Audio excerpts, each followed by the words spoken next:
కవిత మరోసారి తన ఆవేదనను వెళ్లగక్కారు. ఖతార్లో తెలంగాణ జాగృతి ఆధ్వర్యంలో నిర్వహించిన బతుకమ్మ వేడుకలో ఆమె పాల్గొన్నారు. ఈ సందర్భంగా మాట్లాడుతూ తన మనసుకు కష్టంగా బాధగా ఉందన్నారు.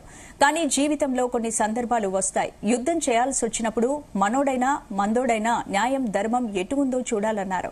మీరు మనసులో ఏం పెట్టుకోకండి. మా సంగతి ఎట్లున్నా తెలంగాణ ప్రజలు బాగుండటం, తెలంగాణ హక్కులను రక్షించడం, తెలంగాణ ప్రజల కోసం కొట్లాడటమే ఊపిరిగా పనిచేస్తానన్నారు కవిత.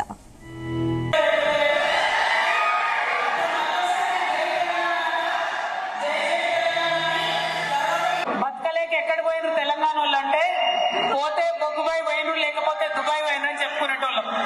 అటువంటి మీ కష్టం మాకు అర్థమవుతుంది.